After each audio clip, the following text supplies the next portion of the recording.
Hello, ಎಲ್ರಿಗೂ ನಮಸ್ಕಾರ. ಎಲ್ರೂ ಹೇಗಿದ್ದೀರಾ? ಚೆನ್ನಾಗಿದ್ದೀರಾ ಅಂತ ಭಾವಿಸ್ತಾ ಇವತ್ತಿನ ವ್ಲಾಗ್ನ ಶುರು ಮಾಡ್ತಾ ಇದ್ದೀನಿ. ಇವತ್ತು ನಾನು ಯಾವುದ್ರ ಬಗ್ಗೆ ಮಾತಾಡ್ತಿದ್ದೀನಿ ಅಂತ ಹೇಳಿದ್ರೆ ಮೆಡಿಟೇಷನ್ ಬಗ್ಗೆ. ಹೌದು, ನೀವೆಲ್ಲ ನನಗೆ ತುಂಬಾ ಕ್ವೆಶನ್ಸ್ ಕೇಳ್ತಾ ಇದ್ರಿ ಮೆಡಿಟೇಷನ್ ಬಗ್ಗೆ. ನೀವು ಯೋಗ ಟೀಚರ್ ಅಲ್ವಾ, ನಾವು ಹೇಗೆ ಮೆಡಿಟೇಷನ್ ಮಾಡೋದು ಅಂತ ಹೇಳ್ಕೊಡಿ, ಅಟ್ಲೀಸ್ಟ್ ಸಿಂಪಲ್ ಆಗಾದ್ರೂ ಒಂದು ವಿಡಿಯೋ ಮಾಡಿ ತಿಳಿಸಿ ಅಂತೇಳಿ. ಹಾಗಾಗಿ ಇವತ್ತಿನ ವ್ಲಾಗ್ ಕಂಪ್ಲೀಟ್ ಆಗಿ ಮೆಡಿಟೇಷನ್ ಬಗ್ಗೆ ಇರುತ್ತೆ. ಸಮ್ ಬೇಸಿಕ್ ಇನ್ಫಾರ್ಮೇಶನ್, ಅಟ್ಲೀಸ್ಟ್ ಪ್ರತಿಯೊಬ್ರು ಕುತ್ಕೊಂಡು ಒಂದ್ ಸ್ವಲ್ಪ ಧ್ಯಾನ ಹೇಗ್ ಮಾಡ್ಬೇಕು, ಏನನ್ನೆಲ್ಲ ಯೂಸ್ ಆಗತ್ತೆ ಅಂತೇಳಿ ಇನ್ಫಾರ್ಮೇಶನ್ ಕೊಡ್ತಾ ಹೋಗ್ತೀನಿ. ಬನ್ನಿ ಇವತ್ತಿನ ವ್ಲಾಗ್ನ ಶುರು ಮಾಡೋಣ. ನೀವಿನ್ನು ನನ್ನ ಚಾನಲ್ಗೆ ಸಬ್ಸ್ಕ್ರೈಬ್ ಆಗಿಲ್ಲ ಅಂತ ಹೇಳಿದ್ರೆ ಸಬ್ಸ್ಕ್ರೈಬ್ ಮಾಡಿ, ಸಪೋರ್ಟ್ ಮಾಡಿ. ಬನ್ನಿ ಇವತ್ತಿನ ವ್ಲಾಗ್ನ ಶುರು ಮಾಡೋಣ. ಎಲ್ರಿಗೂ ಇರುವಂತ ಒಂದೇ ಒಂದು ಕ್ವೆಶನ್ ಏನಂತ ಹೇಳಿದ್ರೆ, ನಾವು ಮೆಡಿಟೇಷನ್ ಮಾಡ್ಲಿಕ್ಕೆ ಕೂರ್ತೀವಿ, ಕುತ್ಕೊಂಡ ತಕ್ಷಣ ನಮ್ಗೆ ನೂರಾರು ಯೋಚನೆಗಳು ಬರುತ್ತೆ ಅಂತ ಹೇಳಿ. ಆಕ್ಚುಲಿ ಅದು ನೂರಾರು ಯೋಚನೆ ಅಲ್ಲ, ಒಬ್ಬ ಮನುಷ್ಯನಿಗೆ ಒಂದು ದಿನಕ್ಕೆ 60,000 ಯೋಚನೆಗಳು ಬರುತ್ತೆ. ಒಂದ್ ಯೋಚನೆಯಿಂದ ಇನ್ನೊಂದು ಯೋಚನೆ ಕನೆಕ್ಟ್, ಇನ್ನೊಂದಿಂದ ಇನ್ನೊಂದು ಕನೆಕ್ಟ್, ಈ ತರ ಕನೆಕ್ಟ್ ಆಗ್ತಾ ಆಗ್ತಾ ನಿಮ್ಗೆ 60,000 ಥಾಟ್ಸ್ ಗಳು ಒಂದು ದಿನಕ್ಕೆ ಒಬ್ಬ ಮನುಷ್ಯನಿಗೆ ಬರುತ್ತೆ. ನೀವು ಒಬ್ರಿಗೆ ಅಲ್ಲ, ಪ್ರತಿಯೊಬ್ಬರಿಗೂ. ಸೊ ಇದನ್ನ ಹೇಗೆ ಕಂಟ್ರೋಲ್ ಮಾಡ್ಬೇಕು? ಹೀಗೆ ಯೋಚನೆ ಮಾಡೋದ್ರಿಂದಾನೆ, ಅಂದ್ರೆ ಇಷ್ಟು ಈ ತರ ಭಿನ್ನ ಭಿನ್ನವಾಗಿ ನಮ್ಗೆ ಯೋಚನೆಗಳು ಬರೋದ್ರಿಂದಾನೆ ಮನುಷ್ಯನ್ಗೆ ಕೋಪ, ದ್ವೇಷ ಅನ್ನೋದು, ಅಸೂಯೆ ಅನ್ನೋದು, ಮತ್ತೆ ಸುಖ ದುಃಖ ಎಲ್ಲಾದ್ರೂ ಅದ್ರ ಮೇಲೆ ಕ್ಯಾಲ್ಕುಲೇಟ್ ಆಗಿರತ್ತೆ. ಅದು ನಮ್ಗೆ ಹೇಗ್ ರಿಯಾಕ್ಟ್ ಮಾಡ್ಸುತ್ತೆ, ನಾವು ಅದರ ರಿಯಾಕ್ಟ್ ಮಾಡ್ತಾ ಹೋಗ್ತೀವಿ. ಸೊ ಅದನ್ನ ಕಂಟ್ರೋಲ್ ಮಾಡೋದು ಹೇಗೆ? ಅದಕ್ಕೆ ಒಂದೇ ಸೊಲ್ಯೂಷನ್ ಇರೋದಂದ್ರೆ ಮೆಡಿಟೇಷನ್ ನ ಪ್ರಾಪರ್ ಆಗಿ ಮಾಡುವಂಥದ್ದು. ಒಬ್ಬ ಮನುಷ್ಯ ದಿನಕ್ಕೆ 60,000ದಿಂದ ಮಿನಿಮಮ್ ಅಟ್ಲೀಸ್ಟ್ ಒಂದು 40,000ಕ್ಕಾದ್ರೂ ತಗೊಂಡ್ಬರ್ಬೇಕು ಯೋಚನೆಗಳನ್ನ. 40,000ಕ್ಕೆ, ಆಮೇಲೆ 30,000ಕ್ಕೆ, ತೀರಾ ಬರ್ತಾ ಬರ್ತಾ ಒಂದು 20,000ಕ್ಕಾದ್ರೂ ಒಂದು ನಿಂತ್ಕೊಬೇಕು ಆ ಯೋಚನೆಗಳು. ಅವಾಗ ತಂತಾನೆ ಸ್ವಲ್ಪ ಮನ್ಸು ಶಾಂತವಾಗುತ್ತೆ. ಇವಾಗ ಕೆಲವ್ರು ಹೇಳ್ತಾರೆ, ಯೋಗ ಮಾಡ್ತೀರಾ ಬಿಡಿ ನೀವು, ಸೊ ನಿಮ್ಗೆ ಕೋಪನೇ ಬರಲ್ಲ ಅನ್ಸುತ್ತೆ ಅಲ್ವಾ ಅಂತ. ಏನಕ್ಕೆ ಹಂಗೆ ಹೇಳ್ತಾರೆ ಅಂದ್ರೆ, ಈ ಪ್ರತಿಯೊಬ್ರಿಗೂ ಗೊತ್ತು, ಯೋಗ ಮಾಡೋರೆಲ್ಲ ಒಂದು ಮೆಡಿಟೇಷನ್ ಅನ್ನೋದನ್ನ ಮಾಡೇ ಮಾಡ್ತಾರೆ. ಸೊ ಅವರು ಯಾವಾಗ್ಲೂ ಕೂಲ್ ಆಗಿರ್ತಾರೆ, ಸಮಾಧಾನವಾಗಿ ಮಾತಾಡ್ತಾರೆ ಅಂತೆಲ್ಲ. ಆಕ್ಚುಲಿ ಅದು ನಿಜ ಕೂಡ. ಯೋಗ ಮಾಡೋ ಪ್ರತಿ ವ್ಯಕ್ತಿನೂ ಧ್ಯಾನದ ಬಗ್ಗೆ ತಿಳ್ಕೊಂಡಿರ್ತಾರೆ, ಧ್ಯಾನ ಮಾಡ್ತಾರೆ. ಹಾಗಾಗಿನೇ ನಾವು ಅಷ್ಟೊಂದು ಕಂಫರ್ಟಬಲ್ ಆಗಿ ಯೋಗ ಮಾಡೋದು, ಅಷ್ಟು ಕಾಮ್ ಆಗಿ ಆದಷ್ಟು ಇರೋದಕ್ಕೆ ಟ್ರೈ ಮಾಡೋದು. ಸೊ ಈಗಿನ ಜನರೇಷನ್ ಏನಾಗಿದೆ ಅಂತ ಹೇಳಿದ್ರೆ, ಎಲ್ಲಾರ್ಗು ಒಂದು ಕ್ವಿಕ್ ರಿಸಲ್ಟ್ ಬೇಕು. ಏನೇ ಆದ್ರೂ ಇಮಿಡಿಯೇಟ್ ಆಗ್ಬೇಕು. 2 ಸೆಕೆಂಡ್ ನಮ್ಗೆ ಒಂದು ರೀಲ್ ನೋಡಕ್ಕಾಗಲ್ಲ, 2 ಸೆಕೆಂಡ್ ಒಂದು ವಿಡಿಯೋ ನೋಡೋದಕ್ಕಾಗೋದಿಲ್ಲ. ಇಮಿಡಿಯೇಟ್ ನಾವು ಸ್ಕ್ರಾಲ್ ಮಾಡ್ತಾ ಮಾಡ್ತಾ ಮಾಡ್ತಾ ಹೋಗ್ತಿರ್ತೀವಿ. ಅಷ್ಟು ಏಕಾಗ್ರತೆ ಅನ್ನೋದೇ ಇಲ್ಲ. ಅಂದ್ರೆ ಒಂದನ್ನ ವಿಚಾರ ಮಾಡ್ಬೇಕು, ಅದ್ರ ಬಗ್ಗೆ ತಿಳ್ಕೊಬೇಕು, ಆ ನಾಲೆಜ್ ಕೂಡ ನಮ್ಗೆ ಇವಾಗ ಬರೋದಿಲ್ಲ. ಇಮಿಡಿಯೇಟ್ ಕ್ವಿಕ್ ಆಗಿ ಹೋಗ್ತಾ ಇರ್ತಾರೆ. ಸೊ ಅದು ಆದಷ್ಟು ಕಂಟ್ರೋಲ್ ಮಾಡ್ಬೇಕು. ಮನ್ಸನ್ನ ನಮ್ಮ ಕಂಟ್ರೋಲ್ ತಗೋಬೇಕಂದ್ರೆ ಮೆಡಿಟೇಷನ್ ಇಂಪಾರ್ಟೆಂಟ್. ಇವಾಗ ಜನಕ್ಕೆ ಹೇಗಾಗಿದೆ ಅಂತಂದ್ರೆ, ನಮ್ಗೆ ಬಾಡಿಗೆ ಏನಾದ್ರೂ ಏಟಾಯ್ತು, ಎಲ್ಲಾದ್ರೂ ಗಾಯ ಆಯ್ತು, ಕಿತ್ತೋಯ್ತು, ಏನೋ ಆಯ್ತು ಅಂತ ಅನ್ಕೊಳ್ಳಿ, ಇಮಿಡಿಯೇಟ್ ಗೊತ್ತಾಗತ್ತೆ, ಓಕೆ ನಿಮ್ಗೆ ನೋವಾಗಿದೆ ಅಲ್ವಾ, ನಿಮ್ಗೆ ಗಾಯ ಆಗಿದೆ ಅಲ್ವಾ, ನೀವು ಬಿದ್ದಿದ್ದೀರಾ ಅಲ್ವಾ ಅಂತ ಹೇಳಿ. ಅದೇ ನಿಮ್ಗೆ ಏನಾದ್ರೂ ಮೆಂಟಲ್ ಪೀಸ್ ಇಲ್ಲ, ನಿಮ್ಗೆ ಫ್ರಸ್ಟ್ರೇಟ್ ಆಗ್ತದೆ, ಇರಿಟೇಷನ್ ಆಗ್ತದೆ, ಡಿಪ್ರೆಷನ್ ಆಗಿದ್ದಾರೆ, ಆಂಗ್ಸೈಟಿ ಇದೆ ಅಂತಂದ್ರೆ ಯಾರಿಗೂ ಗೊತ್ತಾಗಲ್ಲ. ನೀವ್ ಅದನ್ನ ಎಕ್ಸ್ಪ್ಲೈನ್ ಮಾಡಿದ್ರು ಕೂಡ ಅವ್ರು ಏನಂತ ಹೇಳ್ತಿರ್ತಾರೆ ಅಂದ್ರೆ, ಹೌದಾ ನೀನ್ ಚೆನ್ನಾಗೇ ಇದೆಯಲ್ಲ, ನೀನ್ ನೋಡಕ್ ಚೆನ್ನಾಗೇ ಇದೆಯಾ, ಈ ತರ ಹೇಳ್ತಿರ್ತಾರೆ. ಬಟ್ ಅದ್ ಹಂಗಲ್ಲ. ನಿಮ್ಗೆ ದೇಹಕ್ಕೆ ಆರೋಗ್ಯ ಎಷ್ಟು ಇಂಪಾರ್ಟೆಂಟು, ಮನಸ್ಸಿಗೂ ಕೂಡ ಆರೋಗ್ಯ ಅಷ್ಟೇ ಇಂಪಾರ್ಟೆಂಟು. ನಿಮ್ಮ ದೇಹಕ್ಕೆ ಏನಾದ್ರೂ ಗಾಯ ಆಯ್ತು ಅಂತ ಅನ್ಕೊಳ್ಳಿ, ಅದಕ್ಕೊಂದು ಟೈಮ್ ಇರುತ್ತೆ, ಟೈಮ್ ಲಿಮಿಟ್. ಅಂದ್ರೆ ಏನೋ ಒಂದು ಸ್ಕ್ರಾಚ್ ಆಯ್ತು, ಓಕೆ ಈ ಸ್ಕ್ರಾಚ್ ನಿಮ್ಗೆ 2 ದಿನಕ್ಕೆ ಕಡಿಮೆ ಆಗತ್ತೆ. ಅಥವಾ ಏನೋ ಜಾಸ್ತಿ ಗಾಯ ಆಯ್ತು, ಒಂದ್ ವಾರಕ್ಕೆ ಕಡಿಮೆ ಆಗತ್ತೆ. ಅಥವಾ ಕಾಲ್ಗೆ ಏನೋ ಏಟಾಯ್ತು, ಅಥವಾ ಒಂದು ಆಪರೇಷನ್ ಆಯ್ತು, ಡಾಕ್ಟರ್ ಪ್ರತಿ ಒಂದಕ್ಕೂ ಒಂದಿಷ್ಟು ದಿನ ಅಂತ ಹೇಳಿ ಕೊಡ್ತಾರೆ, ಇಷ್ಟು ದಿನದಲ್ಲಿ ಈ ಗಾಯ ವಾಸಿ ಆಗತ್ತೆ ಅಂತ. ಆದ್ರೆ ಮನಸ್ಸು ಹಂಗಲ್ಲ. ಮನಸ್ಸು ನಾವು ಯೋಚನೆ ಮಾಡ್ದಷ್ಟು ಹಾಳಾಗುತ್ತೋ ಹೊರ್ತು, ಮನಸ್ಸು ಹಾಳಾಗುತ್ತೋ ಹೊರ್ತು ಅದು ನಮ್ ಕಂಟ್ರೋಲ್ಗೆ ಸಿಗೋದೇ ಇಲ್ಲ. ಸೊ ಅದನ್ನ ನಾವು ಕಂಟ್ರೋಲ್ಗೆ ತಗೊಬೇಕು ಅಂತಂದ್ರೆ ಮೆಡಿಟೇಷನ್ ಮೂಲಕ ಮಾತ್ರ. ಹಾಗಾಗಿ ಮೆಡಿಟೇಷನ್ ಒಬ್ಬ ವ್ಯಕ್ತಿಗೆ ಪ್ರತಿ ಒಂದು ವಿಷಯದಲ್ಲೂ ಹೆಲ್ಪ್ ಮಾಡತ್ತೆ. ಮತ್ತೆ ಮಾಡಿದ್ದೇ ಯೋಚನೆ, ಅದೇ ಯೋಚನೆಗಳನ್ನ ಮಾಡಿ ಮಾಡಿ ಸುಮ್ನೆ ಮನಸ್ಸಿನ ಆರೋಗ್ಯನ ಹಾಳು ಮಾಡ್ಕೊಬೇಡಿ. ಸೊ ನೀವು ಮನಸ್ಸಿನ ಆರೋಗ್ಯನ ಹಾಳು ಮಾಡ್ಕೊಂಬಂತಂದ್ರೆ, ಸೊ ನಿಮ್ ಸ್ಕಿನ್ ಹಾಳಾಗತ್ತೆ, ನಿಮ್ ಹೆಲ್ತ್ ಹಾಳಾಗತ್ತೆ, ನೀವು ವಯಸ್ಸಾದಂಗೆ ಕಾಣಿಸ್ತೀರಾ. ಕೆಲವ್ರು ನೋಡ್ಬೋದು, ನೀವು ಇನ್ನು 25 ವರ್ಷ ಆಗಿರುತ್ತೆ, ಆಗ್ಲೇ 35 ವರ್ಷ ತರ ಕಾಣ್ತಿರ್ತಾರೆ. ಇದೆಲ್ಲ ಏನಕ್ಕಾಗೋದಂದ್ರೆ ಯೋಚನೆಗಳಿಂದಾನೆ. ನಿಮ್ಮ ಸ್ಕಿನ್ ಆದಷ್ಟು ಹಾಳಾಗೋದೆ ನಿಮ್ ಯೋಚನೆಯಿಂದ. ಹಾಗಾಗಿ ಯೋಚನೆನ ಕಂಟ್ರೋಲ್ ಮಾಡ್ಕೊಳ್ಳಿ, ಆದಷ್ಟು ಕಂಟ್ರೋಲ್ ಮಾಡ್ಕೊಳ್ಳಿ. ಸ್ವಲ್ಪ ಪೀಸ್ಫುಲ್ ತಗೊಳ್ಳಿ ಮೈಂಡ್ಗೆ. 3 ಹೊತ್ತು ಅದು ಇದು ಯೋಚನೆ ಮಾಡ್ಬೇಡಿ. ಏನಾದ್ರು ನಿಮ್ಗೆ ಏನ್ ಮಾಡ್ಬೇಕು ಅನ್ಸುತ್ತೆ, ಖುಷಿ ಆಗುವಂತ ವಿಷಯಗಳನ್ನ ಮಾಡಿ. ನಿಮ್ಗೆ ಡ್ರಾಯಿಂಗ್ ಮಾಡಕ್ ಖುಷಿ ಆಗತ್ತಾ, ಪೇಂಟಿಂಗ್ ಮಾಡಕ್ ಖುಷಿ ಆಗತ್ತಾ, ಅಥವಾ ಶಾಪಿಂಗ್ ಮಾಡಕ್ ಖುಷಿ ಆಗತ್ತಾ, ಅಥವಾ ನಿಮ್ ಬಜೆಟ್ ಅಲ್ಲಿ ನೀವ್ ಏನೇನ್ ಟ್ರಿಪ್ ಹೋಗೋದಕ್ ಖುಷಿ ಆಗತ್ತಾ, ಟ್ರಾವೆಲಿಂಗ್ ಇಷ್ಟನಾ, ನಿಮ್ಗೆ ಏನ್ ಇಷ್ಟ ಅದನ್ನ ಮಾಡಿ. ಸ್ವಲ್ಪ ಮೆಂಟಲ್ ಪೀಸ್ ಕೊಡಿ. ಏನಕ್ಕೆ ಬರೀ ನಿಮ್ದು ಬಾಡಿಗೆ ಅಲ್ಲ, ಮೆಂಟಲ್ ಪೀಸ್ ಅನ್ನೋದು ಕೂಡ ಇದೆ, ಅದನ್ನು ಗಮನ ಕೊಡಿ. ಅದು ಕೂಡ ನಿಮ್ಗೆ ತುಂಬಾ ಹೆಲ್ಪ್ ಮಾಡತ್ತೆ. ಹೆಂಗಾಗಿ ಕಾಣಿಸ್ತೀರಾ, ಖುಷಿಯಾಗಿರ್ತೀರಾ. ಎಷ್ಟೊಂದ್ ಜನನ್ ಕೇಳಿ ನೀವು, ಒಬ್ಬೊಬ್ರು ಈಗ ಅನಂತ್ನಾಗ್ ಆಗಿರ್ಬೋದು, ಅವರೆಲ್ಲ ನೋಡಿ ಎಷ್ಟು ಹೆಂಗಾಗಿದ್ದಾರೆ, ಅವ್ರು ಒಂದ್ಸತಿ ಹೇಳಿದ್ ನೆನಪು. ಅವ್ರು ಹೇಳ್ತಾರೆ, ನಾನು ಯಾವಾಗ್ಲೂ ಆರೋಗ್ಯಕರವಾದ ಆಹಾರನ ತಿಂತೀನಿ, ಮತ್ತೆ ಆದಷ್ಟು ಖುಷಿಯಾಗಿರ್ತೀನಿ. ನಾನು ಎಷ್ಟು ಖುಷಿಯಾಗಿರ್ತೀವಿ ನಮ್ಮ ಸ್ಕಿನ್ ಮೇಲೆ ಅದು ರಿಫ್ಲೆಕ್ಟ್ ಆಗ್ತಾ ಇರತ್ತೆ. ಅದಕ್ಕೆ ಒಂದು ಸ್ಮೈಲಿಂಗ್ ಫೇಸ್ ಯಾವಾಗ್ಲೂ ಇರ್ಲಿ, ಆದಷ್ಟು ಮನ್ಸಿಂದನೂ ಕೂಡ ನಗಿ, ಮುಖದಲ್ಲಿ ಮಾತ್ರ ಅಲ್ಲ, ಖುಷಿಯಾಗಿರಿ. ಮತ್ತೆ ಅದೇ ಯೋಚನ ಪುನಃ ಪುನಃ ಮಾಡ್ಕೊಂಡು ಟೈಮ್ ವೇಸ್ಟ್ ಮಾಡಬೇಡಿ. ಮುಗೀತು, ಈಗ ಒಂದ್ ವಿಷಯ ನಿಮ್ಗೆ ಹಿಂಸೆ ಆಗ್ತದೆ, ಕಾಡ್ತಾ ಇದೆ, ಮುಗೀತು, ಬಿಟ್ಬಿಡಿ. ಆ ಯೋಚನೆ ನಿಲ್ಸಿ.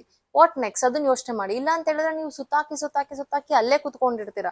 ಅಲ್ಲೇ ಕುತ್ಕೊಂಡು ಅದೇ ಯೋಚನೆ, ಅದೇ ಬೇಜಾರು, ಅದೇ ಕಣ್ಣೀರು ಅಷ್ಟೇ. What next? ಏನೂ ಇರಲ್ಲ ನಿಮ್ ಮುಂದೆ. ಸೊ ನೀವ್ ಯಾವಾಗ ಆ ರಿಯಾಲಿಟಿನ ಅಕ್ಸೆಪ್ಟ್ ಮಾಡ್ಕೊಂಡು ಓಕೆ ಇದಾಗಿದೆ, ಮುಗೀತು, ನೆಕ್ಸ್ಟ್ ಏನ್ ಮಾಡ್ಬೇಕು ಅಂತ ಮುಂದೆ ಹೋಗ್ತೀರಾ, ಅವಾಗ್ಲೇ ನಿಮ್ಮ ಜೀವನ ಮುಂದಕ್ಕೆ ಹೋಗತ್ತೆ. ಇಲ್ಲ ಅಂತ ಹೇಳಿದ್ರೆ ನೀವು ಸುತ್ತಾಕಿ ಅಲ್ಲೇ ನಿಂತ್ಕೊಂಡು ಸರ್ಕಲ್ ಅಲ್ಲಿ ರೊಟೇಟ್ ಮಾಡ್ತಾ ಇರ್ತೀರ ಅಷ್ಟೇ. ಸೊ ಅದಕ್ಕೆ ಯೋಚನೆಗಳು ಒಂದ್ ವಿಷಯಕ್ಕೆ ಎಷ್ಟು ಯೋಚನೆ ಮಾಡ್ಬೇಕು ಅಷ್ಟು ಮಾಡಿ, ಮುಗೀತು. ಅದಕ್ಕೊಂದು ಒಂದು ರಿಸಲ್ಟ್ ಸಿಕ್ತಾ, ನೆಕ್ಸ್ಟ್ ಓಕೆ, ನೆಕ್ಸ್ಟ್ ಸ್ಟೆಪ್ ಹಿಂಗ್ ಹೋಗ್ತಾ ಇರಿ. ಆದಷ್ಟು ಮುಂದೆ ಹೋಗೋದನ್ನ ನೋಡಿ, ಅಲ್ಲೇ ಸ್ಟಕ್ ಆಗ್ಬೇಡಿ. So accept the reality and move on. ಹೋಗ್ತಾ ಇರಿ ಮುಂದೆ ಅಷ್ಟೇ. ಜೊತೆಗೆ ಮೆಡಿಟೇಷನ್ ಇಷ್ಟೊಂದೆಲ್ಲ ಪ್ರಯೋಜನಗಳ ನಮಗ್ ತಂದ್ಕೊಡತ್ತೆ. ದಿನಕ್ಕೆ 5 ನಿಮಿಷ ಮೆಡಿಟೇಷನ್ ಮಾಡೋದ್ರಿಂದ ಏನೂ ಕಷ್ಟ ಆಗೋದಿಲ್ಲ. ಎಸ್ಪೆಷಲಿ ಬೆಳಗ್ಗೆ ಹೊತ್ತು ಮೆಡಿಟೇಷನ್ ಮಾಡಬೇಕು. ನಾನು ಲಾಸ್ಟ್ ವಿಡಿಯೋದಲ್ಲಿ ಎಕ್ಸ್ಪ್ಲೈನ್ ಮಾಡಿದ್ದೀನಿ ಏನಕ್ಕೆ ಬೆಳಗ್ಗೆ ಹೊತ್ತು ಮೆಡಿಟೇಷನ್ ಮಾಡಬೇಕು ಅಂತ. ನೀವು ಇನ್ನೂ ನೋಡಿಲ್ಲ ಅಂತ ಹೇಳಿದ್ರೆ ನಾನು ಹಳೆ ವಿಡಿಯೋದಲ್ಲಿ ನೋಡ್ಕೊಬಹುದು. ಓಕೆ, ಇವಾಗ ಬೆಳಗ್ಗೆ ಹೊತ್ತು ನಾವು ಮೆಡಿಟೇಷನ್ ಮಾಡಬೇಕು. ಎದ್ಮೇಲೆ ಎದ್ದ ತಕ್ಷಣ ಮೊಬೈಲ್ ಇಟ್ಕೊಂಡು ಕೂತ್ಕೊಳ್ಳೋದು ಬೇಡ. ಒಂದ್ 5 ನಿಮಿಷ ಮೆಡಿಟೇಷನ್ ಮಾಡಿ. 5 ನಿಮಿಷದಿಂದ ಶುರು ಮಾಡಿ. ನಾನು ನಿಮ್ಗೆ ಇಮಿಡಿಯೇಟ್ 20 ನಿಮಿಷ ಮಾಡಿ ಅಥವಾ ನಮ್ಗಳ ತರ ಅರ್ಧ ಗಂಟೆ ಕುತ್ಕೊಂಡು ಧ್ಯಾನ ಮಾಡಿ ಅಂತ ಹೇಳ್ತಿಲ್ಲ. 5 ನಿಮಿಷ ಸಾಕು. ಸುಮ್ನೆ ಕುತ್ಕೊಳ್ಳಿ, ಯೋಚನೆಗಳು ಬಂದಷ್ಟು ಬರ್ಲಿ, ಸುಮ್ನೆ ಕುತ್ಕೊಳ್ಳಿ. ಕಂಫರ್ಟಬಲ್ ಪೋಸ್ಚರ್ ಅಲ್ಲಿ ಕುತ್ಕೊಳ್ಳಿ. ಆರಾಮಾಗಿ ಕಾಲ್ ನಿಂಗ್ ಇಟ್ಕೊಂಡು ಚಕ್ಲು ಬಾಲ್ ಹಾಕೊಂಡು ಕುತ್ಕೊಂಡು ಕೈನ ಕಾಲ್ ಮೇಲೆ ಇಟ್ಕೊಳ್ಳಿ, ಕಣ್ಣನ್ನ ಮುಚ್ಚಿ. ಸೊ ಧ್ಯಾನ ಮಾಡೋದಕ್ಕೆ ಶುರು ಮಾಡಿ. ಯೋಚನೆಗಳು ಬರ್ಲಿ, ಅಲಾರಾಮ್ ಸೆಟ್ ಮಾಡಿ. 5 ನಿಮಿಷ ಫೋನ್ ಎಲ್ಲ ಸೈಲೆಂಟ್ ಮಾಡಿ, ಪೀಸ್ಫುಲ್ ಆಗಿರುವಂತ ಪ್ಲೇಸ್ ಅಲ್ಲಿ ಕುತ್ಕೊಬೇಕು. ಮೋರೋವರ್ ಯಾರು ನಿಮ್ಗೆ ಡಿಸ್ಟರ್ಬ್ ಮಾಡಬಾರ್ದು. 5 ನಿಮಿಷ ಫೋನನ್ನ ಸೈಲೆಂಟ್ ಮಾಡ್ಬಿಟ್ಟು ಕುತ್ಕೊಳ್ಳಿ. ಕಂಫರ್ಟಬಲ್ ಆಗಿ ಕುತ್ಕೊಂಡ್ಮೇಲೆ ನೀವು ಕ್ಲೋಸ್ ಮಾಡಿ ಕಣ್ಣನ್ನ ಮುಚ್ಚಿ. ಯೋಚನೆ ಬರತ್ತೆ, ನನಗೆ ಗೊತ್ತು. ಮೊದಲನೇ ದಿನ ಅಂತೂ ಸಖತ್ ಯೋಚನೆ ಬರತ್ತೆ, ಇಚ್ಚಿಂಗ್ ಆಗಿ ಶುರು ಆಗುತ್ತೆ, ಹಿಂಗೆಲ್ಲ ಆಗತ್ತೆ. ಅದೇನು ಅದ್ರ ಬಗ್ಗೆ ತಲೆ ಕೆಡ್ಸ್ಕೊಬೇಡಿ, ಅದು ಕಾಮನ್. ಅದು ನಿಮ್ಗೆ ಡಿಸ್ಟರ್ಬ್ ಮಾಡೋದಕ್ಕೆ ಹಂಗೆಲ್ಲ ಆಗ್ತಾ ಇರತ್ತೆ. ಅದ್ರ ಬಗ್ಗೆ ಯೋಚನೆ ಮಾಡ್ಬೇಡಿ. ನೀವು 5 ನಿಮಿಷ ಮನ್ಸಲ್ಲಿ ದೃಢ ನಿರ್ಧಾರ ತಗೊಳ್ಳಿ. ಕಂಫರ್ಟಬಲ್ ಆಗಿ ಕುತ್ಕೊಂಡ್ಮೇಲೆ ಕೈ ಕಾಲ್ ಮೇಲೆ ಇಟ್ಟಿದ್ದೀರಾ. ಸೊ ಈ ಮುದ್ರೆಯಲ್ಲಿ ಇಟ್ಕೊಂಡು ಕೂತಿರ್ತೀರಾ. ನಿಮ್ಮ ಉಸಿರಾಟದ ಮೇಲೆ ನಿಮ್ಮ ಗಮನ ಇರ್ಲಿ. ನೀವು ಪ್ರತಿ ಸೆಕೆಂಡ್ಗೂ ಉಸಿರಾಡ್ತಿರ್ತೀರಾ. ಹೇಗೆ ಇನ್ಹೇಲ್ ಮಾಡ್ತೀರಾ, ಎಕ್ಸೆಲ್ ಮಾಡ್ತೀರಾ, ಅದು ನಿಮ್ಗೆ ಗೊತ್ತಾಗೋದೇ ಇಲ್ಲ.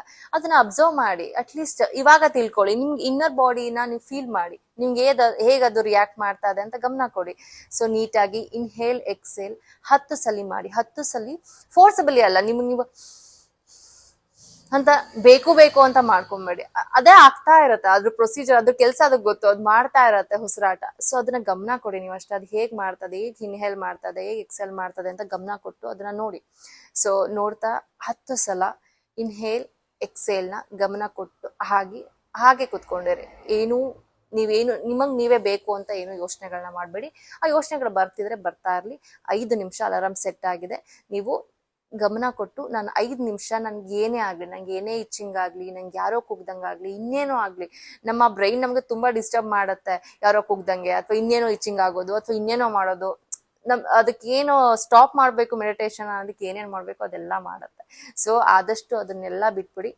5 ನಿಮಿಷ ನಿಮ್ಮ ಮನ್ಸಲ್ಲಿ ದೃಢ ನಿರ್ಧಾರ ತಗೊಳ್ಳಿ. 5 ನಿಮಿಷ ನನ್ಗೆ ಏನೇ ಆದ್ರೂ ನಾನು ಕಣ್ಣನ್ನ ತೆಗಿಯಲ್ಲ ಅಂತೇಳಿ 5 ನಿಮಿಷ ಹಾಗೆ ಕುತ್ಕೊಬೇಕು. ಸೊ 5 ನಿಮಿಷ ಆದ್ಮೇಲೆ 5 ನಿಮಿಷ ನಿಮ್ಮ ಧ್ಯಾನ ಮುಗ್ದು ಅಲಾರಾಮ್ ನೀವು ವೆಯ್ಟ್ ಮಾಡ್ತಿರ್ತಾರೆ. ಆಕ್ಚುಲಿ ಮೊದಲನೇ ದಿನ ಎಸ್ಪೆಷಲಿ ಅಲಾರಾಮ್ ಯಾವಾಗ ರಿಂಗ್ ಆಗತ್ತೆ ಅಂತ ಹೇಳಿ. ಸೊ ಅದು ರಿಂಗ್ ಆದ ತಕ್ಷಣ ಓಕೆ ಮುಗೀತು, ಇಮಿಡಿಯೇಟ್ ಓಪನ್ ಮಾಡೋಣ ಕಣ್ಣು. ಇಲ್ಲ, ಇಮಿಡಿಯೇಟ್ ಮಾಡ್ಬಿಟ್ಟು ಸ್ವಲ್ಪ ನಿಧಾನಕ್ಕೆ ಸ್ಲೋ, ಬಿಕಾಸ್ 5 ನಿಮಿಷ ಕಣ್ಣು ಮುಚ್ಚಿದಿರ ಅಲ್ವಾ, ನಿಧಾನಕ್ಕೆ ಕಣ್ಣನ್ನ ಬಿಟ್ಟು ನೀವು ಆಮೇಲೆ ಆರಾಮಾಗಿ ಕುತ್ಕೊಂಡು ಯೋಚನೆ ಮಾಡ್ಬೋದು, ಏನಾಯ್ತು ನನಗೆ ಅಂತೇಳಿ. ಸೊ ಅದೊಂಥರ ಮ್ಯಾಜಿಕ್ ತರ ವರ್ಕ್ ಆಗತ್ತೆ ನಿಮ್ಗೆ. ನಿಜವಾಗ್ಲೂ ಮೆಡಿಟೇಷನ್ ತುಂಬಾನೇ ಚೆನ್ನಾಗಿ ಒಳ್ಳೆ ಫೀಲ್ ಕೊಡುತ್ತೆ ನಿಮ್ಗೆ, ಖುಷಿ ಕೊಡುತ್ತೆ ನಿಮ್ಗೆ. ಸೊ ಇದನ್ನ ಇನ್ಕ್ರೀಸ್ ಮಾಡ್ತಾ ಬನ್ನಿ. ಒಂದ್ ವಾರ 5 ನಿಮಿಷ ಮಾಡಿ, 2 ವಾರ 5 ನಿಮಿಷ ಮಾಡಿ, ಆಮೇಲೆ ಅಟ್ಲೀಸ್ಟ್ ಐದ್ ನಿಮಿಷ ಅಂತ 1 ತಿಂಗಳೇ ತಗೊಳ್ಳಿ. 1 ತಿಂಗಳಾದ್ಮೇಲೆ ಇನ್ಕ್ರೀಸ್ ಮಾಡಿ ಅದನ್ನ 10 ನಿಮಿಷಕ್ಕೆ ತಗೊಂಡ್ ಬಂದ್ ನಿಲ್ಸಿ.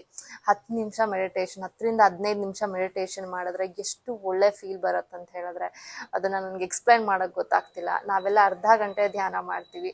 ಸೊ ಅದರಿಂದಾನೇ ನಾವು ಆದಷ್ಟು ಈ ತರ ನಾರ್ಮಲ್ ಆಗಿರೋದಕ್ಕೆ ಆಗೋದು, ನಮ್ಮಿಂದ ಸಾಧ್ಯ ಆಗೋದು. ಇಲ್ಲ ಅಂತ ಹೇಳಿದ್ರೆ ನಮ್ಗಿರೋ ಸ್ಟ್ರೆಸ್ಗೆ, ನಮ್ಗೆ ಈ ಕೆಲ್ಸದ ಮಧ್ಯ ಈ ಕಿರಿಕಿರಿಗೆ ಮತ್ತೆ ಈ ಪ್ರೊಫೆಷನಲ್ ಈ ಕೆಲಸ ಇದೆಲ್ಲ ತುಂಬಾ ಡಿಸ್ಟರ್ಬ್ ಮಾಡುತ್ತೆ ನಮ್ಗೆ. ಸೊ ನಾವು ಮೆಡಿಟೇಷನ್ ಮಾಡೋದ್ರಿಂದ ಅದನ್ನ ಕಂಟ್ರೋಲ್ಗೆ ತಗೊಂಡು ಆದಷ್ಟು ಸ್ವಲ್ಪ ಪೀಸ್ ಆಗಿ ಲೈಫ್ ನ ಲೀಡ್ ಮಾಡ್ತಿರೋದು. ಸೊ ಯೋಚನೆಗಳು ತಂತಾನೆ ಬರ್ತಾನೆ ಇರ್ಲಿ, ಅದ್ರ ಬಗ್ಗೆ ನೀವು ತಲೆ ಕೆಡ್ಸ್ಕೊಂಬೇಡಿ, ಅದನ್ನ ಕಡಿಮೆ ಮಾಡ್ತಾ ಬನ್ನಿ ಅಷ್ಟೇ. ನಿನ್ನೆ ನನ್ನ ಶಾಪಿಗೆ ಒಂದು ಅಜ್ಜಿ ಬಂದಿದ್ರು. ಅವ್ರು ಅವಾಗ ಬರ್ತಾನೆ ಇರ್ತಾರೆ ನನ್ನ ಶಾಪ್ಗೆ. ಅದು ಏನು ಯಾಕೆ ಅಂತ ನಾನೊಂದು ವಿಡಿಯೋ ಮಾಡಿದೀನಿ, ನಿಮ್ಗೆ ಅದನ್ನ ಪ್ಲೇ ಮಾಡ್ತೀನಿ ನೋಡಿ. ಈ ಅಜ್ಜಿ ನನ್ನ ಶಾಪ್ಗೆ ಮೇ ಬಿ ಲಾಸ್ಟ್ ಮಂತಿಂದ ಬರ್ತಿದ್ದಾರೆ ಅನಿಸುತ್ತೆ. ವೀಕ್ಲಿ ಒಂದು 2 ಸತಿ ಆದರೂ ಬರ್ತಾರೆ. ಏನಾದರೂ ಪ್ರತಿ ಸತಿ ಬಂದಾಗಲೂ ಏನಾದರೂ ಒಂದು ತೊಗೊಂಡು ಬರ್ತಿರ್ತಾರೆ. ಒಂದು ಸತಿ ಹೂವು ತೊಗೊಂಬರ್ತಾರೆ, ಒಂದು ಸತಿ ಪೊರ್ಕೆ ಕಡ್ಡಿಗಳು ತೊಗೊಂಬರ್ತಾರೆ, ಈ ಥರ ಪ್ರತಿ ಸತಿ ತೊಗೊಂಬರ್ತಿರ್ತಾರೆ. ಸ್ಟಾರ್ಟಿಂಗ್ ಫಸ್ಟ್ ಡೇ ಬಂದಾಗ ನಾನು ನೋಡಿದೆ, ಬಟ್ ಅವ್ರು ತಂದಿದ್ದು ನನಗೆ ಬೇಕಾಗಿರಲಿಲ್ಲ. ನಾನು ಹೇಳಿದೆ, ನಾನು ನಿಮಗೆ ಹಾಗೆ ದುಡ್ಡು ಕೊಡ್ತೀನಿ ತೊಗೊಳ್ಳಿ ಅಂತ. ಅವ್ರು ಹೇಳಿದ್ರು, ಇಲ್ಲ ನಾನು ಹಾಗೆ ದುಡ್ಡು ತೊಗೊಳ್ಳಲ್ಲ, ನಾನು ತಂದಿರೋದನ್ನ ನೀವು ತೊಗೊಂಡ್ರೆ ಮಾತ್ರ ನಾನು ದುಡ್ಡು ತೊಗೊತೀನಿ ಅಂತ. ನನಗಂತೂ ಹೆಂಗೆ ಅನ್ನಿಸ್ತು ಗೊತ್ತಾ, ಸೀರಿಯಸ್ಲಿ ಈ ವಯಸ್ಸಲ್ಲೂ ಅವ್ರು ಕೆಲಸ ಮಾಡಿನೇ ಜೀವನ ಮಾಡಬೇಕು, ಮತ್ತು ಅವರು ಏನು ಸಂಪಾದನೆ ಮಾಡ್ತಾರೆ ಅದಷ್ಟೇ ಅವ್ರ ದುಡ್ಡು, ಸುಮ್ಮನೆ ಇಸ್ಕೊಬಾರ್ದು ಅಂತ ಆ ಮನಸ್ಥಿತಿ ಇದೆಯಲ್ಲ, ಅದಕ್ಕೊಂದು ಹ್ಯಾಟ್ಸ್ ಆಫ್. ಸೊ ಅದಾದಮೇಲೆ ಇವ್ರ ಜೊತೆ ನಾನು ಪ್ರತಿ ಸತಿ ಬಂದಾಗ ಮಾತಾಡ್ತಿರ್ತೀನಿ. ಮತ್ತು ಅವ್ರಿಗೆ ಯಾವ ಲೆವೆಲ್ ಕಾನ್ಫಿಡೆನ್ಸ್ ಅಂದರೆ, ಅವ್ರು ಏನೇ ತೊಗೊಬರಲಿ ನಾನು ತೊಗೊತೀನಿ ಅಂತ. ಸೊ ಅವ್ರು ಪ್ರತಿ ಸತಿ ತೊಗೊಂಬರ್ತಾರೆ. ಪಾಪ ಅವ್ರು ತುಂಬ ದುಡ್ಡಿಂದ ತೊಗೊಂಬರಲ್ಲ, ಒಂದು 30-40 ರೂಪಾಯಿ, 50 ರೂಪಾಯಿ, 100 ರೂಪಾಯಿ ಇಷ್ಟೇ ಇರುತ್ತೆ. ಸೊ ಹಾಗೆ ನನಗದು ಬೇಕೋ ಬೇಡವೋ ನಾನು ತೊಗೋತೀನಿ. ಸುಮ್ಮನೆ ನಾನು ತೊಗೊಂಡಿನೋ ಅವ್ರು ತೊಗೊಂಬಂದು ಸುಮ್ಮನೆ ಅಲ್ಲೇ ಪಕ್ಕದಲ್ಲಿ ಇಡ್ತಿರ್ತಾರೆ, ಇವಾಗ ಇಟ್ಟರಲ್ಲ ಹಾಗೆ ಸೊಪ್ಪಿಟ್ಟಿರ್ತಾರೆ. ಮತ್ತು ಅವರು ಮತ್ತು ನಾನು ಇಲ್ಲಿ ಕೆಲಸ ಮಾಡುವಂಥ ಆಂಟಿ ಇದ್ದಾರೆ, ಅವ್ರಿಗೂ ಸ್ವಲ್ಪ ವಯಸ್ಸಾಗಿದೆ. ಅವರೆಲ್ಲ ಕನ್ವರ್ಸೇಷನ್ ಅವ್ರದ್ದು ಕೇಳೋದಕ್ಕೆ ಚೆಂದ. ಮತ್ತು ಈ ಅಜ್ಜಿಗೆ ಮಕ್ಕಳು ಕೂಡ ಇಲ್ಲ ಅಂತ, ಯಾರೂ ಇಲ್ಲ, ಒಬ್ಬರೇ ಜೀವನ ಮಾಡ್ತಿರೋದು. ಸೊ ಇವ್ರ ಕಷ್ಟನ ನೋಡಿದಾಗ ಇವ್ರಿಗೆ ಊಟಕ್ಕೂ ಯಾರೂ ಗತಿ ಇಲ್ಲ. ಅವರು ಏನೇನು ಚಿಕ್ಕ ಪುಟ್ಟ ಐಟಮ್ಗಳು ಸಿಗುತ್ತೆ ಅದನ್ನು ತೊಗೊಬಂದು ಈ ಥರ ಬೇರೆಯವ್ರಿಗೆ ಮಾರಿ ಅವ್ರ ಜೀವನನ ಮಾಡ್ಕೋತಿರೋದು. ಸೊ ಇದನ್ನು ನೋಡಿದಾಗ ಯಾರಿಗೆ ಆದರೂ ನಮ್ದು ಎಷ್ಟೋ ಬೆಟರ್, ನಾವು ಎಷ್ಟೋ ಖುಷಿಯಾಗಿದ್ದೀವಿ ಅನಿಸುತ್ತೆ ಅಲ್ವಾ? ನೋಡಿದ್ರಲ್ಲ, ಹೀಗೆ ಎಲ್ಲಾರ್ಗು ಅವ್ರ ಕಷ್ಟಗಳು, ಅವ್ರ ನೋವುಗಳು ಇದ್ದೇ ಇರತ್ತೆ. ಪ್ರತಿಯೊಬ್ರು ಜೀವನದಲ್ಲಿ ಹೋರಾಟ ಮಾಡ್ತಾನೆ ಇರ್ತಾರೆ ಜೀವನ ಮಾಡ್ಬೇಕು ಅಂತ ಹೇಳಿ. ಕುವೆಂಪು ಅವ್ರು ಒಂದ್ ಕಡೆ ಹೇಳ್ತಾರೆ, ಜೀವನದ ಅತಿ ಮುಖ್ಯವಾದ ಗುರಿ ಏನಂತ ಹೇಳಿದ್ರೆ ಜೀವಿಸೋದು ಅಂತ. ಸೊ ಜೀವನ ಎಷ್ಟೇ ಕಷ್ಟ ಆದ್ರೂ ನಾವು ಜೀವನ ಮಾಡಿ ತೋರಿಸ್ಲೇಬೇಕು. ಸೊ ಅದನ್ನ ಎಲ್ರು ಖುಷಿಯಾಗಿ ಮಾಡೋಣ ಆದಷ್ಟು. ಇದಾಗಿತ್ತು ಇವತ್ತಿನ ನನ್ನ ವ್ಲಾಗ್. ಏನ್ ಅನ್ನಿಸ್ತು ಅನ್ನೋದನ್ನ ಕಮೆಂಟ್ ಮಾಡಿ ತಿಳಿಸಿ. ನಾನ್ ನಿಮ್ಗೆ ಸಿಗ್ತೀನಿ ಮುಂದಿನ ವಿಡಿಯೋದಲ್ಲಿ. ಅಲ್ಲಿವರೆಗೂ ಟೇಕ್ ಕೇರ್, ಬಾಯ್, ನಮಸ್ಕಾರ.